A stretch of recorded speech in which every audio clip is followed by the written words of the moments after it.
Hello everyone, स्वागत है सभी लोगों का।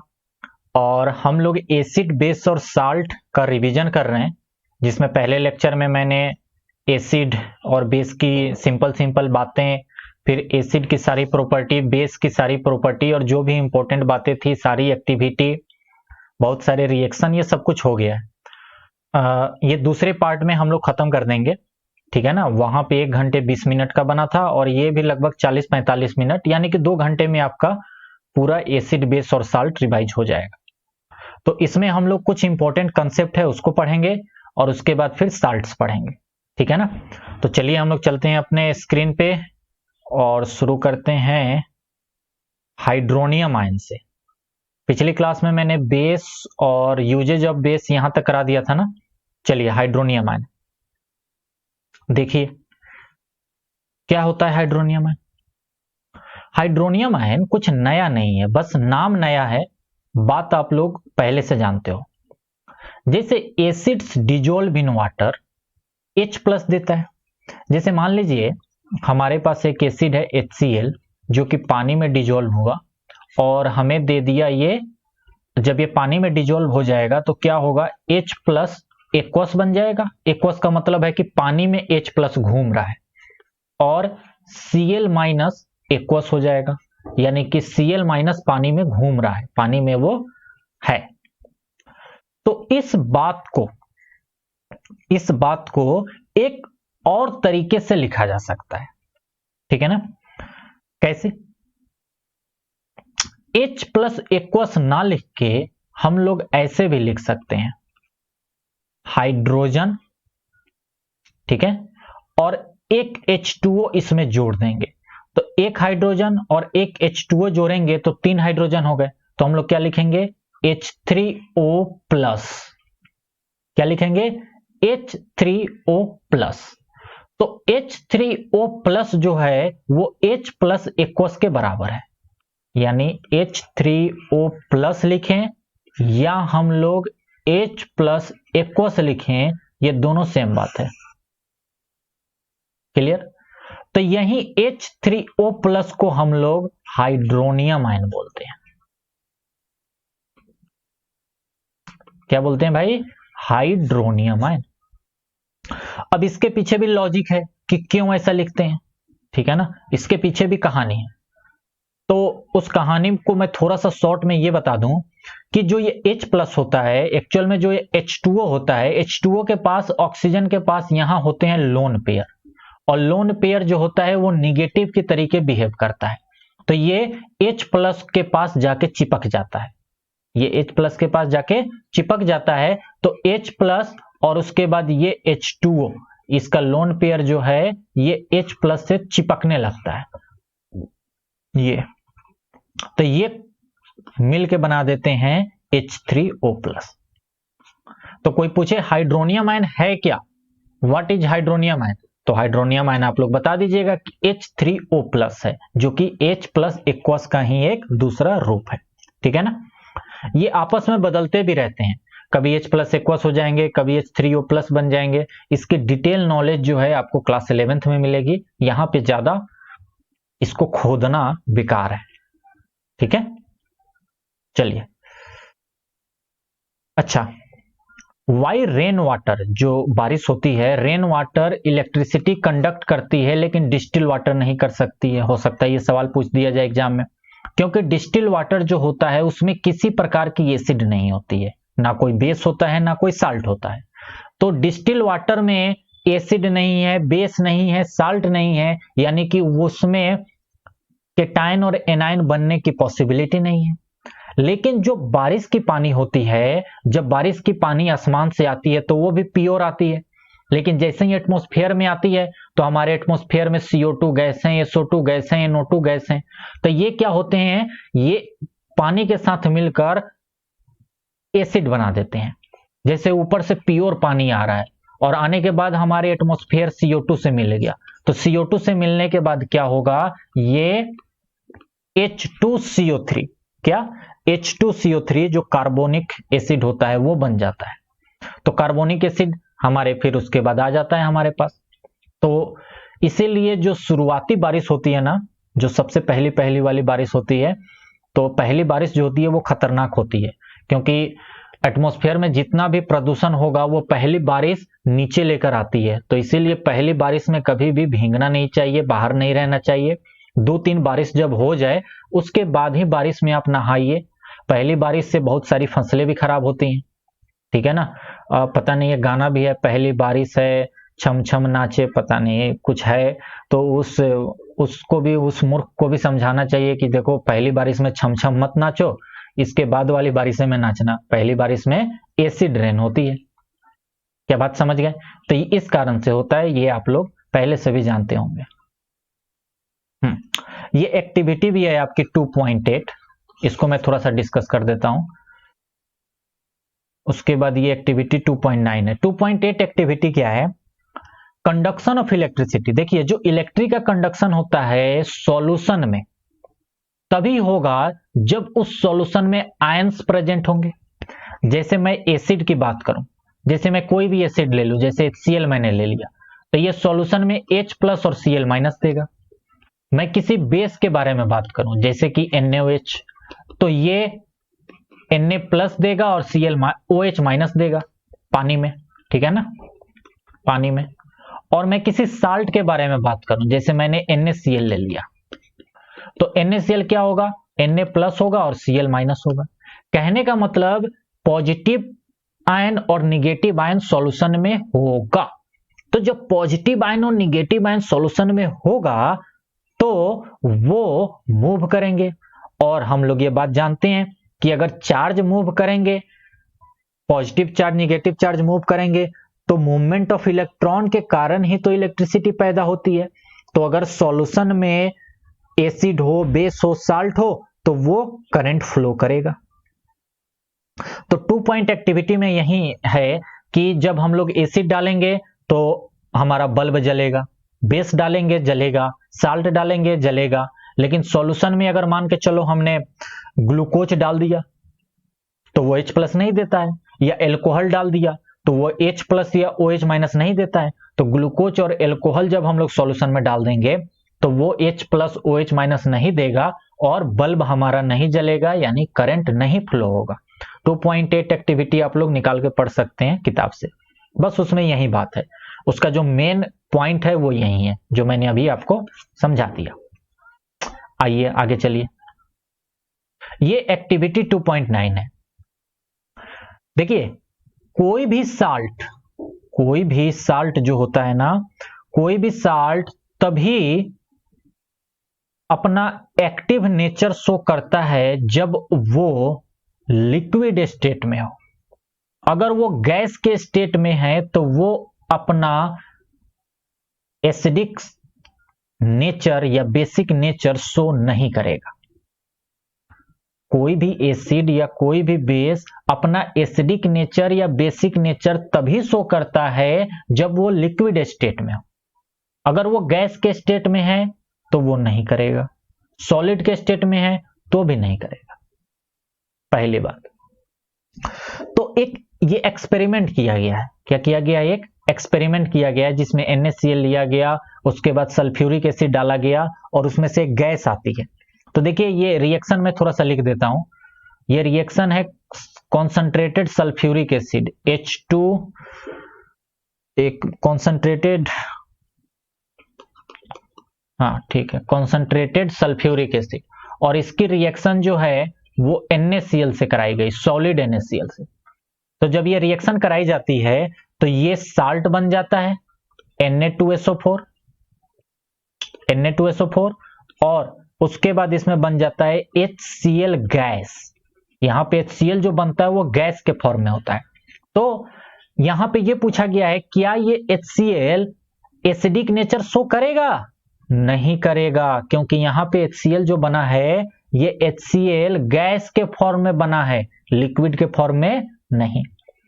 फिर जब इस HCl को हम लोग ड्राई कर देंगे, मान के चलिए इसको हमने पानी में डाला, किसी तरीके से करके इसको ड्राई कर दिया, इसको हमने लिक्विड स्टेट में ला दिया या ड्राई कर दिया, इसके साथ पानी जोड़ दिया, तब ये एसिडिक नेचर शो करेगा। और लिटमस पेपर के अगर कांटेक्ट में लाएंगे तो ये फाइनली रेड में बदल देगा। लेकिन अगर गैस है सिर्फ, गैस के फॉर्म में, वेपर के फॉर्म में, ड्राई HCl, इसको क्या बोलते हैं, ड्राई HCl, तो ये नहीं करेगा। बात समझ में आ गई। तो on the basis of above reaction what do you prefer about the acidic character, dry HCl gas ये एसिडिक नेचर नहीं देगा, लेकिन HCl सॉल्यूशन जब बना देंगे तब ये देगा। तो मुझे लगता है मेरी बात समझ में आ गई आपको, ठीक है। चलिए ओके, तो ये आपकी एक्टिविटी 2.9 भी हो गई, कुछ और तो है नहीं। ओके, अब हम लोग आते हैं आयोनाइजेशन पे। देखिए आयोनाइजेशन क्या होता है, कोई भी मॉलिक्यूल का जब डिसोसिएशन होता है, कहने का मतलब वो टूटता है अपने आयंस में, वाटर में जब उसको हम डालते हैं और अपने आयंस में टूटता है, इसी प्रोसेस को हम लोग डिसोसिएशन कहते हैं। जैसे हमने मान के चलिए HCl हमारे पास है, इसको हमने जैसे पानी में डाला तो HCl H+ में टूट गया और Cl- में टूट गया, तो हम लोग कहेंगे कि HCl आयोनाइज हो गया H+ में और Cl- में, ठीक है ना। कोई हम बेस ले लें, कोई हम साल्ट ले लें, कुछ भी, कोई भी मॉलिक्यूल अगर वो अपने आयन में टूट जाता है तो हम लोग कहेंगे कि वो आयोनाइज हो गया। क्या हो गया, आयोनाइज्ड हो गया। इस आयोनाइजेशन के बिहेव पर, इस आयोनाइजेशन के कंसेप्ट पर भी एसिड और बेस को स्ट्रॉन्ग और वीक में हम लोग कंपेयर कर सकते हैं कि एसिड स्ट्रॉन्ग है या बेस स्ट्रॉन्ग है कि वीक है, इसका कंपेयर हम लोग कर सकते हैं। कैसे, देखिए अगर स्ट्रॉन्ग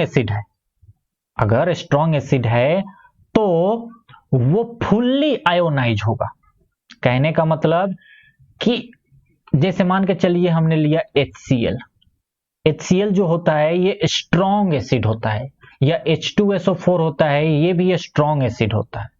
जो आपका नाइट्रिक एसिड होता है ये भी स्ट्रॉन्ग एसिड होता है, ठीक है ना, HNO3, ये सब स्ट्रॉन्ग एसिड होते हैं। तो हम कैसे समझेंगे कि ये स्ट्रॉन्ग एसिड है, तो इसके लिए एक एक्सपेरिमेंट किया जाता है। इसको जब आप लोग पानी में डालोगे, कहां डालोगे, पानी में, तो ये H+ देगा एक्वस, और उसके बाद यहां Cl- एक्वस आ जाएगा, यहां पे H+ एक्वस और SO4 2- एक्वस, यहां पे H+ एक्वस और NO3- एक्वस। और सुनो, कैसे समझेंगे कि ये स्ट्रॉन्ग एसिड है, तो ये स्ट्रॉन्ग एसिड हम ऐसे समझेंगे कि ये कंप्लीटली आयोनाइज होगा। यानी कि अगर हम 100 मॉलिक्यूल लेंगे, अगर हम लोग 100 मॉलिक्यूल लेंगे HCl के या H2SO4 के या HNO3 के, तो हमें 100 के 100 H+ मिलेंगे। क्या मेरी बात समझ गए। लेकिन वीक एसिड वो होता है जो पार्शियली आयोनाइज होता है। क्या होता है, पार्शियली आयोनाइज, जैसे कि एसिटिक एसिड। ये जो एसिटिक एसिड है, ये एसिटिक एसिड फुल्ली नहीं होता। कहने का मतलब ये है कि अगर यहां पे तुमने 100 मॉलिक्यूल एसिटिक एसिड लिया और पानी में डाला आयोनाइज के लिए, तो ये 100 के 100 H+ नहीं बनेंगे, बल्कि 50 से 60 H+ ही बनेंगे। क्या मेरी बात समझ गए। तो इसीलिए इसको ऐसे दिखाते हैं, ये इधर भी रिएक्शन जाती है और पीछे की तरफ भी जाती है। मतलब ये CH3COOH पॉजिटिव टूट भी सकता है और आपस में जुट के फिर बन भी सकता है CH3COOH एसिटिक एसिड। तो इस बात को हम लोग क्लास 11th में डिटेल में समझते हैं, अभी तो नहीं, लेकिन बस आपको इतना समझना है कि वीक एसिड वो होता है जो पार्शियली आयोनाइज हो पानी में। यानी अगर हम 100 मॉलिक्यूल लेंगे तो 50 से 60 ही मॉलिक्यूल आयोनाइज हो पाएंगे, यानी 50 से 60 H+ ही हमें मिल पाएंगे। क्लियर है। सेम वैसे ही स्ट्रॉन्ग बेस और वीक बेस। स्ट्रॉन्ग बेस वो बेस होते हैं जो कि फुल्ली आयोनाइज होंगे, और जब उनको हम लोग पानी में डालेंगे तो हमें पूरे के पूरे OH- मिलेंगे। यानी कि अगर 100 मॉलिक्यूल हमने डाला तो हमें 100 के 100 OH- मिलेंगे। तो NaOH स्ट्रॉन्ग बेस है, KOH स्ट्रॉन्ग बेस है। वीक बेस वो होता है, जैसे कि वीक बेस में आपका आता है अमोनियम हाइड्रोक्साइड, अभी मैं आगे लिखवा भी दूंगा, और मैग्नीशियम हाइड्रोक्साइड, कैल्शियम हाइड्रोक्साइड। इसको जब हम लोग डालेंगे तो मान के चलिए हमने 100 मॉलिक्यूल डाले तो हमें 50 से 60 ही OH माइनस मिल पाएगा, मतलब पार्शियली आयोनाइज होगा पानी में। क्या मेरी बात समझ में आ गई? यानी कि वो टूटेगा, अलग अलग मॉलिक्यूल में टूटेगा सिर्फ 50-60 ही, बाकी नहीं टूटेंगे। क्लियर है? समझ में आ गई बात? चलिए,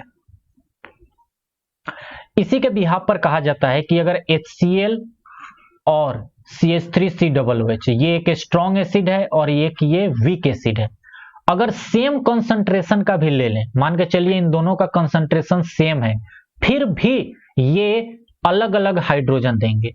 जैसे HCl है और CH3COOH है, ये दोनों सेम कंसंट्रेशन के हैं, दोनों 1 मोलर कंसंट्रेशन के हैं, ठीक है ना?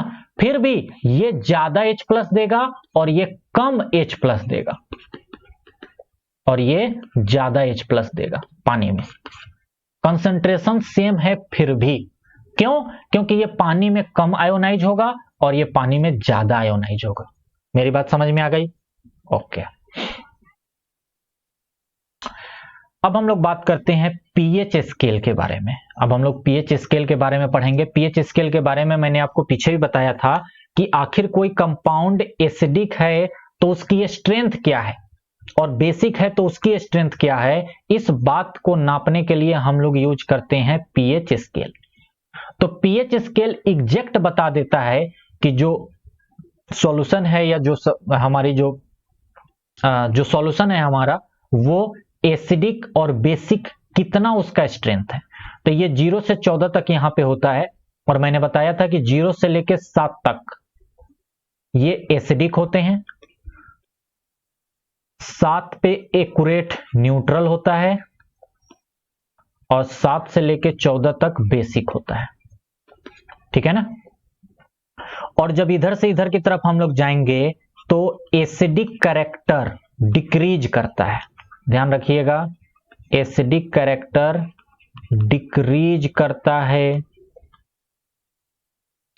और जब इधर से इधर जाएंगे तो बेसिक कैरेक्टर इंक्रीज करता है,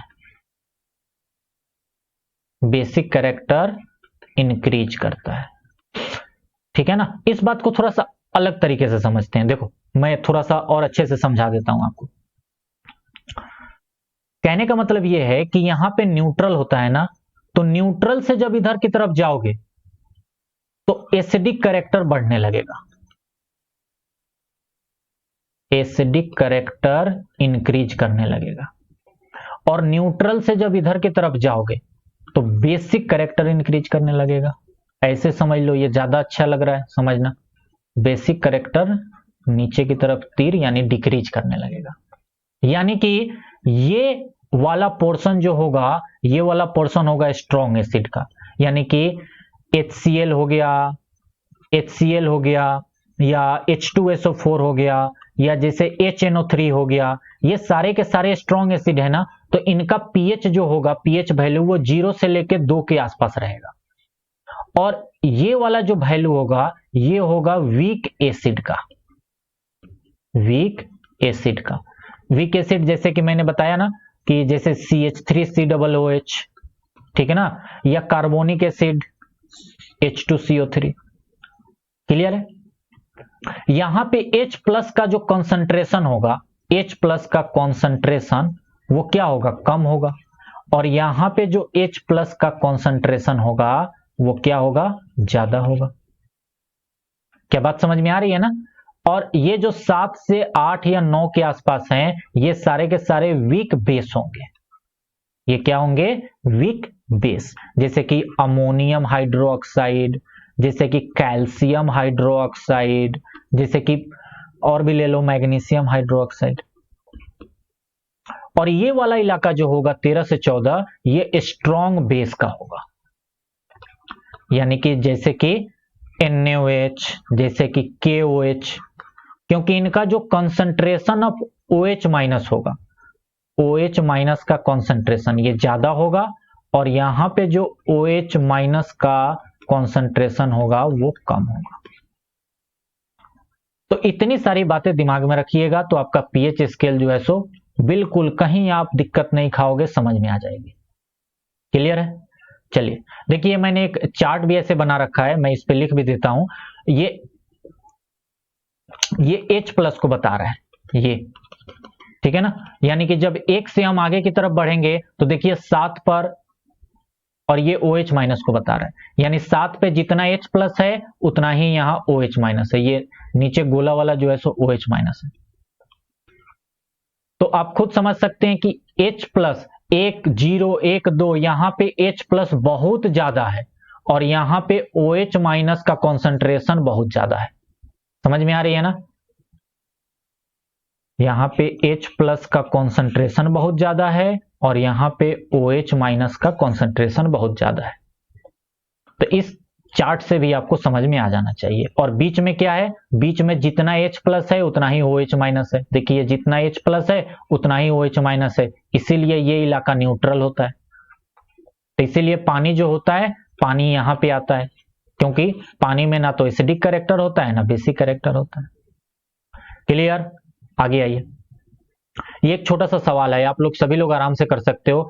5 सॉल्यूशन है ABCDE, when tested with universal indicator so pH इतना इतना नहीं इतना, which solution is neutral।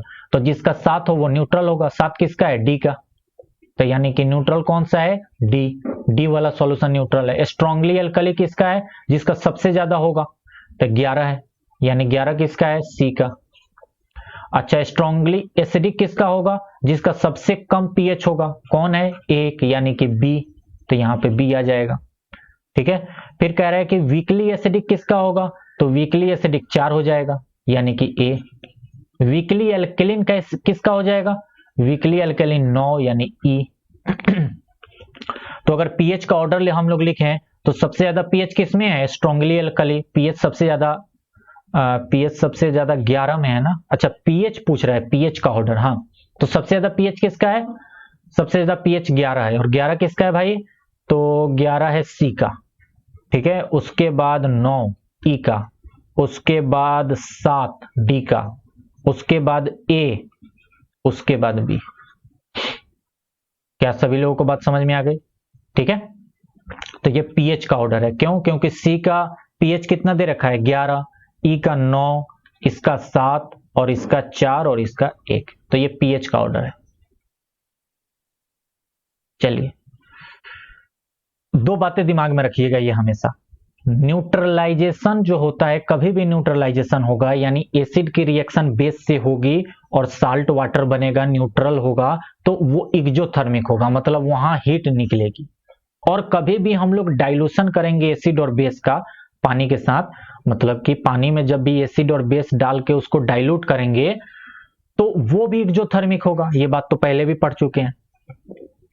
Okay, ये देखिए, ये एक एक्टिविटी है 2.10। कह रहा है कि हमने एक बीकर लिया 10 ml का, उसमें H2SO4 डाला और 10 ml पानी डाला पहले, और उसके बाद उसमें ड्रॉप वाइज, पहले उसमें पानी था, हमारे पास एक बीकर था, इसमें हमारे पास पहले से पानी था, और उसके बाद ड्रॉप वाइज हम लोग H2SO4 डाल रहे हैं, ठीक है ना। तो क्या होगा, तो भैया जब पानी में हम लोग एसिड बेस डालेंगे तो क्या होगा, एसिड की रिएक्शन पानी से होगी जो कि एक्जोथर्मिक होगा। तो हमारा बीकर जो होगा वो धीरे धीरे टेम्परेचर बढ़ने लगेगा, बीकर का टेम्परेचर बढ़ने लगेगा, तो ये एक एक्जोथर्मिक रिएक्शन हो जाएगी। क्या बात समझ में आ रही है। कह रहा है इसी एक्सपेरिमेंट को सोडियम हाइड्रोक्साइड के साथ करो, सोडियम हाइड्रोक्साइड के साथ करोगे, बेस से करोगे तो भी वही होगा, ठीक ना। NaOH से करोगे तो भी वही होगा जो अभी हो रहा है। तो द प्रोसेस ऑफ डिजोल्विंग, ये पढ़ लेना, यही जो मैंने अभी बोला वही बात लिखी हुई है, NCERT का ये लाइन है।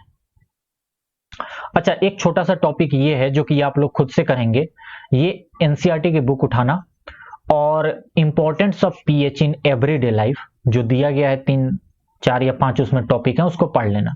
देखिए यही है, ये जो आप देख रहे हो ना, यही चीजें उसमें लिखी हुई हैं। Are plants and animals, plants and animals pH sensitive होते हैं, तो हमारा बॉडी जो होता है 7.0 से 7.8 के बीच में वर्क करता है, ठीक है ना। ये कुछ चीजें पढ़ लेना, ठीक है ना।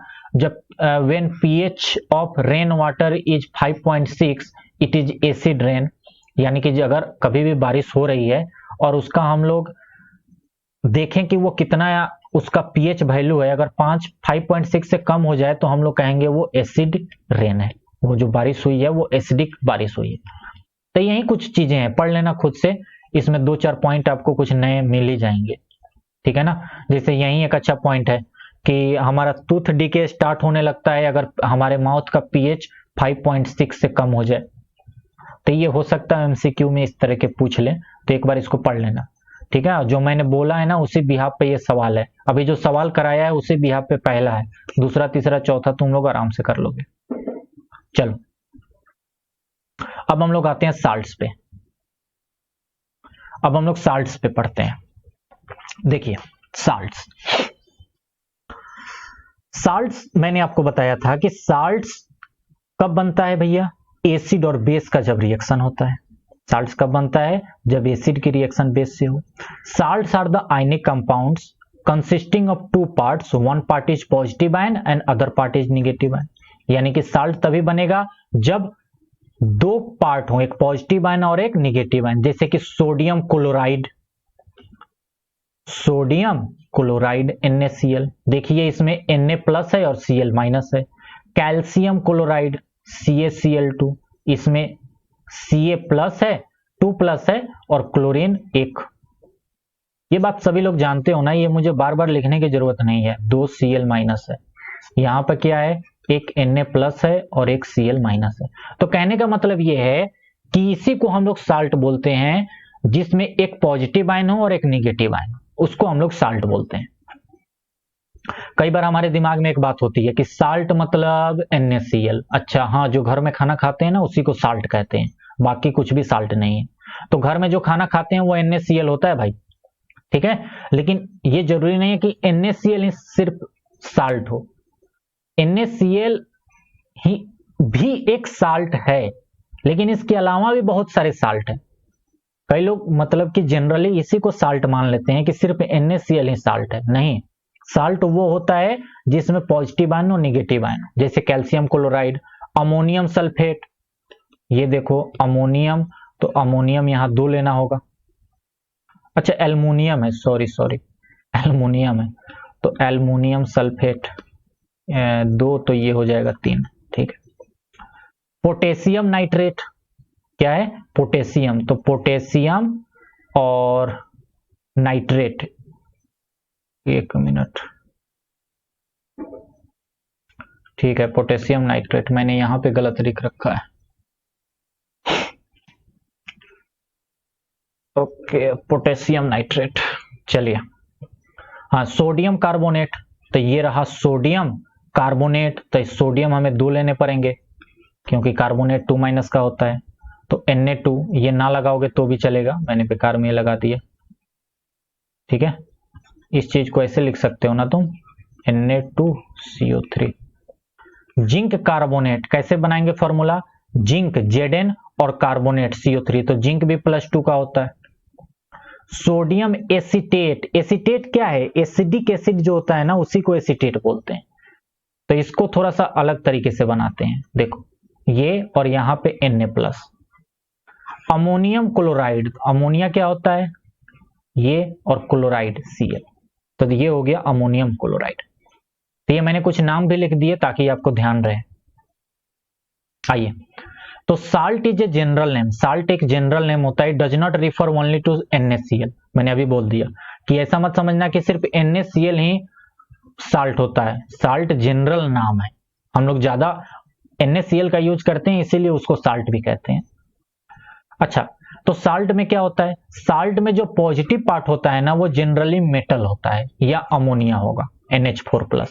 आप खुद देख लो, देखो Na क्लोरीन, सॉरी Na हो गया, कैल्शियम हो गया, एल्युमिनियम हो गया, पोटेशियम, सोडियम, जिंक, ठीक ना, यहाँ सोडियम, ये अमोनियम।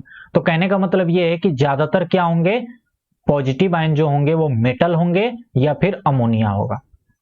जितने भी साल्ट्स होते हैं मोस्टली ये सॉलिड्स होते हैं, क्लियर है ना। साल्ट्स की जो मेल्टिंग पॉइंट और बॉइलिंग पॉइंट होती है वो ज्यादा होती है एसिड और बेस से। ये भी बात दिमाग में नोट रखिएगा, एमसीक्यू में पूछा जा सकता है। Salts are usually soluble in water, salts जो होते हैं वो पानी में मैक्सिमम साल्ट्स पानी में सोलुबल होते हैं, और जब पानी में सोलुबल हो गए तो केटायन एनायन में टूट जाएंगे और इलेक्ट्रिसिटी का भी कंडक्शन कर देंगे। ओके ओके, हम लोग अब ये बात करते हैं कि साल्ट्स बनते कैसे हैं। साल्ट्स आर फॉर्म्ड, कैसे बनते हैं भाई? मैं यहां पे अब लिखवाऊंगा नहीं, सिर्फ समझा देता हूं, सुनते जाओ। साल्ट्स कैसे बनेंगे? एसिड और बेस के न्यूट्रलाइजेशन से। जब एसिड की रिएक्शन बेस से कराएंगे तो साल्ट बनेगा, पीछे मैं पढ़ा चुका हूं। जब एसिड की रिएक्शन मेटल से कराएंगे, दूसरा पार्ट देखो, जब एसिड की रिएक्शन मेटल से कराएंगे, अरे एसिड की प्रॉपर्टी में पढ़ा था ना, एसिड की रिएक्शन मेटल से कराएंगे तो साल्ट बनेगा और H2 गैस निकलेगा, वो हो गया। आगे आ जाओ, तीसरा वाला देखो, तीसरा वाला देखो, अरे आ यार नीचे तू। एसिड की रिएक्शन जब मेटल कार्बोनेट और बाइकार्बोनेट से करा रहे थे तब भी हम लोग साल्ट बना रहे थे, CO2 बना रहे थे और H2O बना रहे थे, याद आया सभी को? एसिड की रिएक्शन जब मेटेलिक ऑक्साइड से करा रहे थे, क्योंकि मेटेलिक ऑक्साइड जो होता है वो बेसिक इन नेचर होता है, तो यहां पे भी एसिड की रिएक्शन बेस से होगी तो भी साल्ट बन जाएगा। क्लियर है? अब आइए बेस की प्रॉपर्टी पे।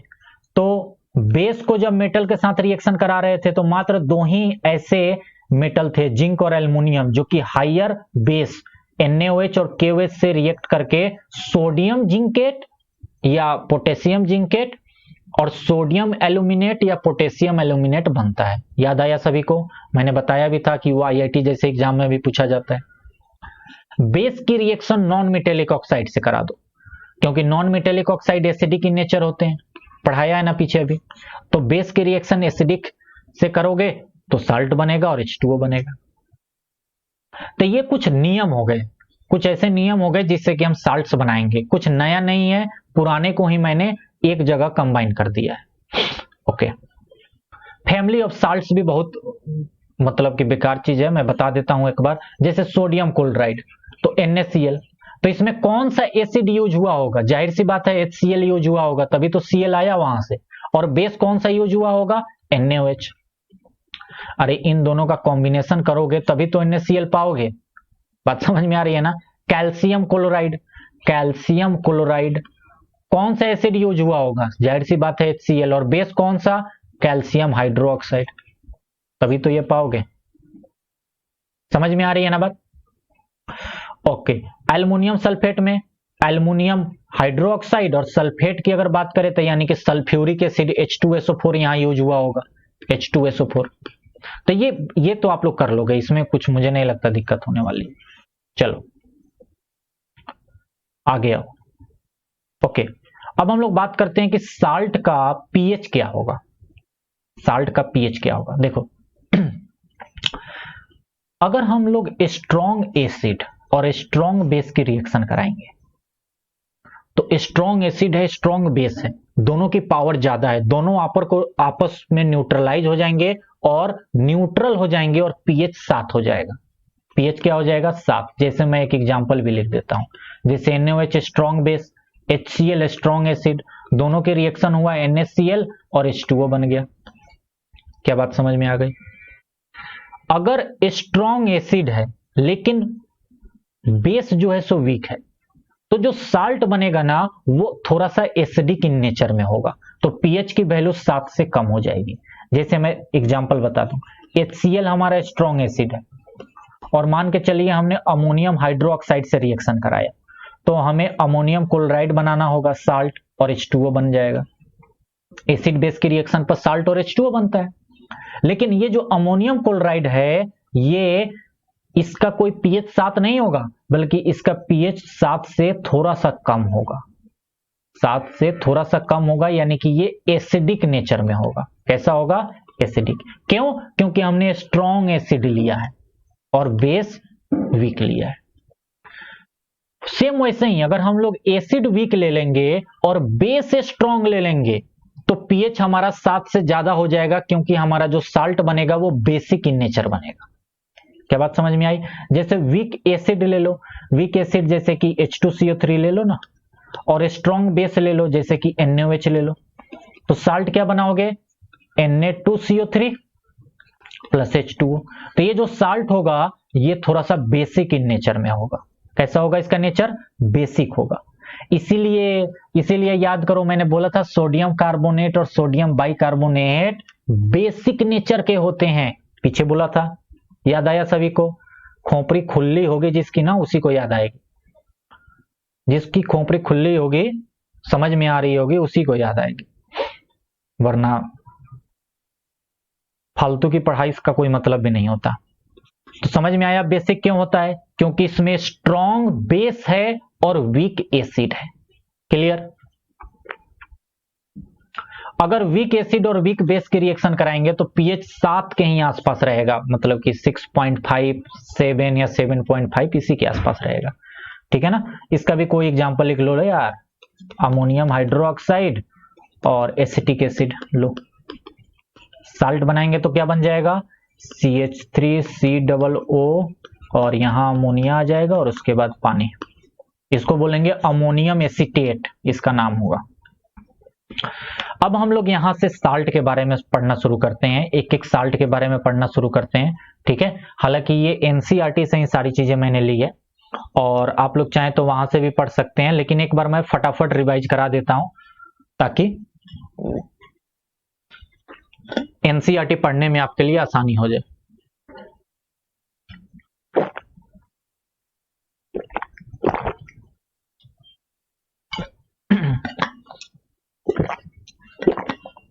देखिए, कॉमन साल्ट NaCl यानी कि जिसको सोडियम क्लोराइड बोलते हैं, इसको कैसे बनाते हैं? 50 बार बना चुके हैं NaOH और HCl की मदद से। खाने में इस साल्ट का प्रयोग होता है, इसको टेबल साल्ट भी बोलते हैं क्योंकि हमारे खाने की टेबल पर प्रेजेंट होता है। सबसे ज्यादा जो ये NaCl मिलता है वो सी वाटर से मिलता है, इवेपोरेशन की मदद से जो हम लोग लेते हैं, या NaCl के क्रिस्टल्स भी मिलते हैं जिनको कि हम लोग रॉक साल्ट बोलते हैं। ध्यान रखिएगा, रॉक साल्ट किसको बोलते हैं? NaCl के क्रिस्टल को। ठीक है? ये जनरली ब्राउन कलर का होता है। क्यों? क्योंकि इसमें बहुत सारी इंप्योरिटीज भी मिली होती हैं, प्योर NaCl नहीं मिलता। जैसे कि हम लोग कोयले को अंडरग्राउंड माइन करके निकालते हैं ना कोयला, वैसे ही इसको भी निकाला जाता है। अच्छा, कॉमन साल्ट को ब्राइन भी बोला जाता है, लेकिन ब्राइन हम कब बोलेंगे? जब कॉमन साल्ट पानी में मिला होगा, मतलब NaCl जब पानी में होगा तब इसको हम लोग ब्राइन बोलेंगे। सिर्फ NaCl को ब्राइन मत बोलना, NaCl पानी में हो तो ब्राइन बोलना, मतलब NaCl और पानी का जो कॉन्सेंट्रेशन है, सॉल्यूशन है, उसको हम लोग ब्राइन बोलेंगे। कॉमन साल्ट का यूज क्या है भैया? खाने में करते हैं, अचार, मछली, मीट, इन सब में उसको बचाने के लिए भी, क्योंकि जल्दी खराब ना हो तो उसको प्रिजर्व करने के लिए, साबुन बनाने में, अगर बर्फ जल्दी ना पिघल रही हो तो थोड़ा सा नमक डाल दो। ठीक है? उसके बाद बहुत सारी चीजें बनाने में, जैसे कि सोडियम हाइड्रोक्साइड, कास्टिक सोडा बनाने में, या वॉशिंग सोडा बनाने में, या बेकिंग सोडा बनाने में, या ब्लीचिंग पाउडर बनाने में, बहुत सारी चीजों में हम लोग NaCl का यूज करते हैं। तो हम लोग अब एक एक करके देखते हैं, caustic soda, washing soda, baking soda और ब्लीचिंग पाउडर, और फिर प्लास्टर ऑफ पेरिस। देखो, ये जो सोडियम हाइड्रोक्साइड है NaOH, कास्टिक सोडा इसको हम लोग बोलते हैं, इसकी प्रिपरेशन कैसे होती है? इसकी प्रिपरेशन होती है जब NaCl हम लोग H2O के में लाते हैं, कहने का मतलब ब्राइन। NaCl को जब हम लोग H2O लाएंगे तो क्या करेंगे? ब्राइन। तो ब्राइन में जब हम लोग इलेक्ट्रिसिटी पास करते हैं, क्या पास करते हैं? इलेक्ट्रिसिटी, तो NaOH बनता है, Cl2 बनता है और H2 बनता है। क्लियर है? इस प्रोसेस को हम लोग क्लोर एल्कली प्रोसेस कहते हैं। क्यों? Chlor for chlorine and alkali for alkali, NaOH, इसीलिए इसको क्लोर एल्कली भी बोला जाता है। मैंने यहां लिख भी रखा है, पढ़ लो। चलो आगे चलो, ये देखो, इस फिगर को थोड़ा सा देख लो, इसी तरीके से हम लोग बनाते हैं। क्लियर है ना? इसी तरीके से हम लोग यहाँ पे बनाते हैं और यही है, बस समझ लो। इसमें ज्यादा तामझाम में नहीं पढ़ा रहा, वरना इसको डिटेल में बताता। जो Cl2 गैस है ना, ये एनोड पे बनेगा, ये थोड़ा सा ध्यान रखना। 3 प्रोडक्ट बन रहे थे ना, Cl2, H2 और NaOH। क्लोर एल्कली प्रोसेस में सवाल पूछा जा सकता है कि क्लोर एल्कली प्रोसेस में कौन कौन से प्रोडक्ट बनते हैं? तो Cl2 थोड़ा सा ऐसे लिखना चाहिए, ये H2 ऐसे लिखना चाहिए, और सोडियम हाइड्रोक्साइड, ये 3 प्रोडक्ट बनते हैं। जो Cl2 बनता है वो एनोड पे बनता है, H2 कैथोड पे बनता है और सोडियम हाइड्रोक्साइड कैथोड के नजदीक बनता है। ये देखिए, यही 3 प्रोडक्ट बनते हैं। इन तीनों प्रोडक्ट की अपनी अपनी खास बातें होती हैं। आप लोग चाहें तो इसको याद कर सकते हैं कि इनकी क्या क्या खास बात है, किन किन चीजों को बनाने में, मतलब इनका उपयोग कहाँ कहाँ है। Cl2 का ये उपयोग है और NaOH का ये उपयोग है। क्लियर बात समझ में आ रही है?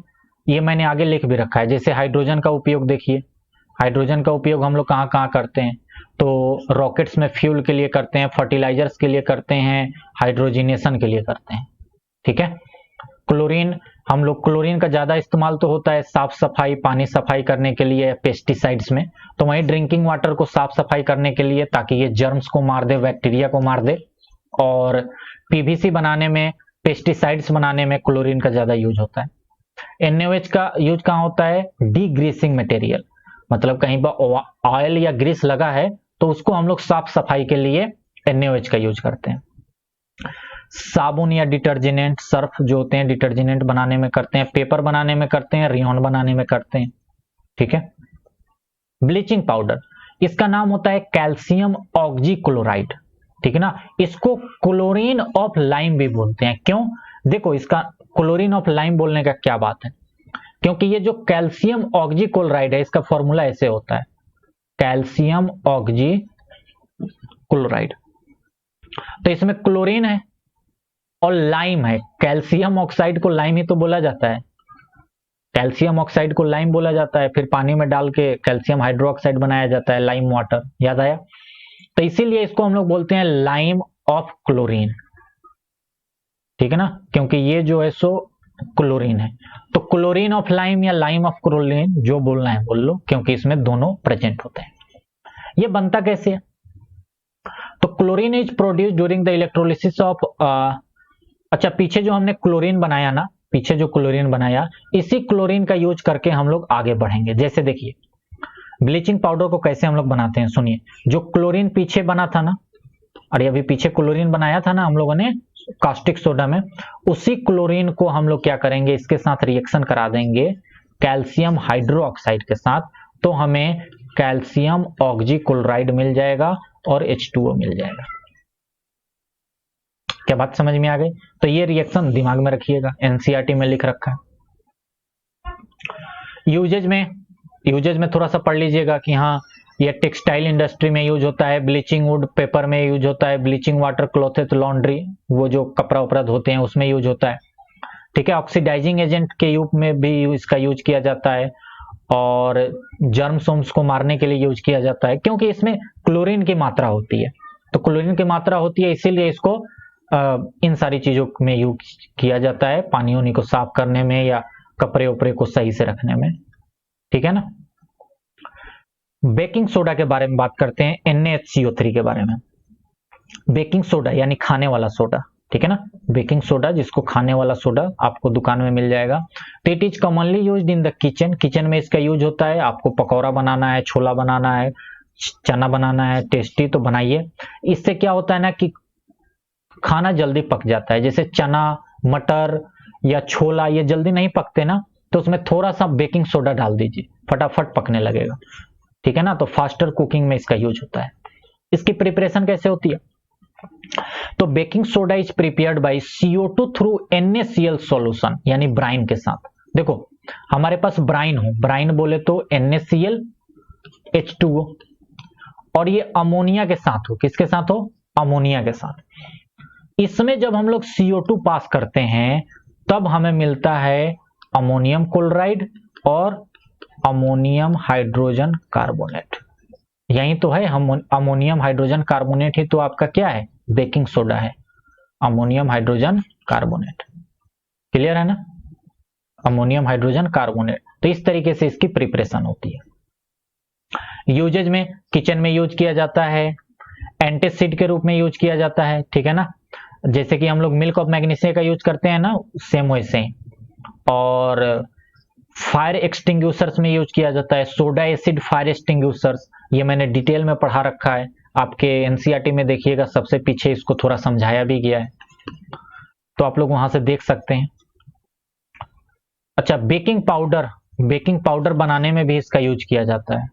ओके, अब हम लोग वॉशिंग सोडा के बारे में बात करते हैं। वॉशिंग सोडा जो होता है Na2CO3.10H2O, कितने H2O? 10। Washing soda is also obtained from NaCl, इसको भी हम लोग NaCl से ऑब्टेन्ड करते हैं। कैसे इसको बनाते हैं NaCl से? Na2CO3 वो आप लोग पीछे देख चुके हो, देखो मैं बता देता हूं। हम लोग NaClH2O CO2 ये अभी पीछे रिएक्शन कराया, तो इससे हमें बेकिंग सोडा हमने बनाया ना, और उसके बाद ये अमोनियम क्लोराइड अलग हो गया। ठीक है, इसी NaHCO3 को क्या करो? हीट कर दो। इसको हीट कर दो। तो जब हीट करोगे तो ये सोडियम कार्बोनेट बन जाएगा। ठीक है, और CO2 गैस निकल जाएगा, H2O। और जब इसमें पानी डाल दोगे तो ये 10 H2O को अपने साथ ले लेता है और Na2CO3.10H2O बन जाता है। इस तरीके से वॉशिंग सोडा का निर्माण होता है। हो सकता है आपके लिए रिएक्शन थोड़ी सी कठिन हो, लेकिन थोड़ा सा याद तो कर ही सकते हो। ओके, तो ये वॉशिंग सोडा का ऐसे निर्माण होता है। इसका यूजेज देख लो। वॉशिंग सोडा को ग्लास, सॉप, पेपर इंडस्ट्री में यूज किया जाता है, और सोडियम कंपाउंड जैसे बोरेक्स बनाने में, सोडियम कार्बोनेट क्लीनिंग एजेंट में भी इसका यूज होता है। वॉशिंग सोडा जानती हूँ, घर की साफ सफाई और क्या कहते हैं, बहुत बर्तन धोने में या कपड़े उपड़े धोने में तो सबसे ज्यादा, ठीक है ना। और पानी के हार्डनेस को भी ये रिमूव करने में यूज किया जाता है। ये कुछ बातें जो है ना, जो यूजेज हैं, ये आपको अभी समझ में नहीं आ रही होंगी, मुझे अच्छे से मालूम है। बहुत सारे यूजेज है ना, आप सोच रहे हो कि कैसे होता है ये भाई, पानी के हार्डनेस को, परमानेंट हार्डनेस जो होता है उसको ये रिमूव कैसे कर सकता है। धीरज रखिए, अभी आपके सिलेबस में नहीं है कि मैं उस पर डिटेल में बात करूं। क्लियर? हालांकि कुछ बातें अभी कार्बन चैप्टर में जब आप लोग जाएंगे तो क्लियर होगी, और कुछ बातें 11वीं 12वीं में क्लियर होंगी। ओके, जैसे अभी हमने देखा Na2CO3.10H2O, तो इस तरीके की चीजों को हम लोग बोलते हैं हाइड्रेटेड साल्ट, मतलब ऐसा साल्ट जिसमें पानी की कुछ मात्रा हो। The salt which contain water of crystallization, ठीक है ना, उसको हम लोग हाइड्रेटेड साल्ट बोलते हैं। जैसे मैं एग्जांपल के थ्रू समझा दूं, जैसे sodium carbonate crystals, washing soda crystals में पानी के 10 मॉलिक्यूल होते हैं। कितने होते हैं? पानी के 10 मॉलिक्यूल, 10H2O। तो इसको हम लोग बोलेंगे सोडियम कार्बोनेट क्रिस्टल्स। अगर सोडियम कार्बोनेट बोलेंगे तो सिर्फ Na2CO3, और क्रिस्टल्स जोड़ देंगे तो 10H2O लगाना होगा। ये इसका फिक्स है कि सोडियम कार्बोनेट 10 H2O को ही लेगा, ठीक ना। तो इसमें पानी भी जुड़ा है ना, यानी हाइड्रोडेड कहने का मतलब हाइड्रोजन वाली चीजें जुड़ी है, तो इसीलिए इसको हाइड्रेटेड साल्ट बोलते हैं। एक इसका नाम दे देते हैं हम लोग, क्या? Hydrated salt. ओके, जैसे और देखो, और मैं बता दूं, जैसे कॉपर सल्फेट है, कॉपर सल्फेट, लेकिन कॉपर सल्फेट क्रिस्टल बोला जाए, इसमें कुछ पानी की मात्रा जुड़ी होती है, इसमें 5 H2O जुड़ा होता है, इसको हम लोग बोलते हैं कॉपर सल्फेट। इसका नाम होता है ब्लू विट्रॉल, स्पेशल नाम इसका होता है ब्लू विट्रॉल, ठीक है ना। सेम वैसे ही ग्रीन विट्रॉल होता है, FeSO4.7H2O, आयरन सल्फेट, ठीक है, इसको हम लोग बोलते हैं ग्रीन विट्रॉल। लिख लो यहां पे, ग्रीन विट्रॉल। अच्छा, अभी थोड़ा सा आगे बढ़ोगे तो आप पढ़ोगे ZnSO4, 7H2O, इसमें भी 7 होते हैं, और इसका नाम होता है व्हाइट विट्रॉल। ओके, एक और नाम होता है जो कि अभी तुरंत पढ़ोगे, वो है CaSO4.2H2O, कैल्शियम सल्फेट .2H2O। कहें कैल्शियम सल्फेट का क्रिस्टल तो कैल्शियम सल्फेट .2H2O, ये जिप्सम कहलाता है। क्या कहलाता है ये? जिप्सम। क्लियर है? वैसे ही एक सब्सटेंस होता है magnesium sulphate .2H2O, magnesium sulphate crystal, इसको इप्सम बोलते हैं, EYPSUM, इप्सम। ओके, तो नोट कर लेना इस बात को। ये सारे के सारे क्या है, हाइड्रेटेड साल्ट्स हैं। क्यों? क्योंकि इनमें पानी की मात्रा भी मिली हुई है। आइए, अच्छा ये जो पानी मिला होता है ना, जो पानी, ये इसके फॉर्मूले का ही पार्ट होता है। ये मत समझिए कि डॉट लगा के लिखा जा रहा है मतलब कि ये अलग है, नहीं, वो फॉर्मूले का ही पार्ट है। वो ऐसा नहीं है कि वो अलग से चिपका हुआ है उसके साथ, वो उसके फॉर्मूले का ही पार्ट है, बस लिखने का तरीका अलग होता है। क्लियर है ना? हालांकि अगर इसको हम लोग हीट करें, इस हाइड्रेटेड साल्ट को हीट करें, मतलब कोई साल्ट के साथ कुछ पानी की मात्रा है और उसको हीट करेंगे ना, तो वो पानी उड़ जाएगा, पानी जो है सो उड़ जाएगा और फिर वो हाइड्रेटेड साल्ट ना होके अनहाइड्रेटेड साल्ट या अनहाइड्रस साल्ट बन जाएगा। ओके है ना? अब एक छोटा सा टॉपिक है प्लास्टर ऑफ पेरिस, इसको कर लीजिए। प्लास्टर ऑफ पेरिस जो होता है, इसकी प्रिपरेशन अभी मैंने जो जिप्सम बताई ना, उसी के द्वारा होती है। देखिए, इसकी प्रिपरेशन होती है CaCO4.2H2O।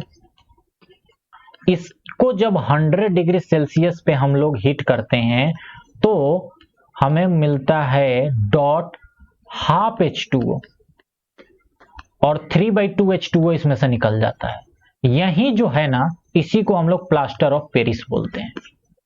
इसी का यूज डॉक्टर करते हैं, अगर किसी का हड्डी उड्डी टूट जाए तो डॉक्टर इसी का यूज करते हैं, प्लास्टर ऑफ पेरिस का, जो हमारा बोन्स होते हैं, हड्डी उड्डी टूट जाए तो उसको सही करने में।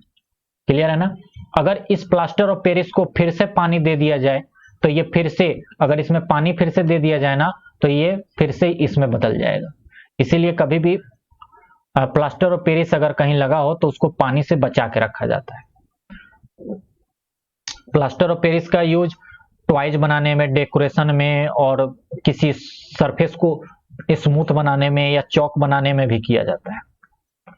क्लियर? तो यहां आपका चैप्टर जो है सो एंड हो जाता है।